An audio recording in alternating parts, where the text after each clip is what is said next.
South Korea has agreed to compensate Korean labourers who were forced to work in Japanese factories during the Second World War. It's an attempt to resolve one of the thorny historical issues that have hindered relations between Seoul and Tokyo and could lead to closer ties between the neighbouring countries. Well, let's speak to our correspondent Jean Mackenzie in the South Korean capital, Seoul. Jean, just tell us more about what's been agreed and how significant it is. Well, this agreement is actually more significant than it looks on paper. Yes, it is about compensating the victims, the Korean victims, for the work that they had to do for the Japanese under Japanese colonial rule in Japanese mines and factories where they had to work in horrendous conditions for no pay. They say they were almost treated as slaves. Now, this compensation has been a long time coming and it is significant for the victims, but it is also about fixing the relationship between South Korea and Japan. The relations between these two countries have been marred for decades because of these issues that stem back to the colonial period. And the president here, President Yoon, when he came to office last year, he promised to try and fix this relationship.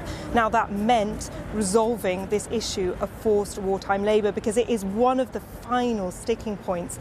And he appears to have found a way to do it. However, it is a controversial agreement he's come up with because rather than getting the Japanese companies to pay, which is what the courts here had wanted, what the courts here had said had to happen and what the victims wanted, the president here has said that the South Korean companies will step in and foot the bill so that these victims finally get compensated. And what's the reaction been from families?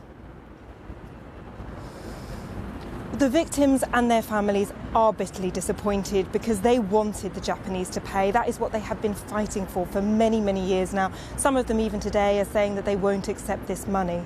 But time was running out. Of the 15 victims that the court said should be compensated, only 3 of them still are alive. So this really was one of the last opportunities to make sure that some of the victims saw the money while they were still alive.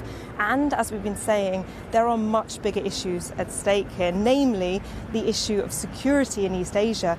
Japan and South Korea are facing many of the same security challenges at the moment. The increasing threat posed by North Korea, the rise of China, and their ally, the United States, has wanted them to work far more closely together. Now, this agreement paves the way for the US, Japan, and South Korea to start cooperating far more closely on issues of security.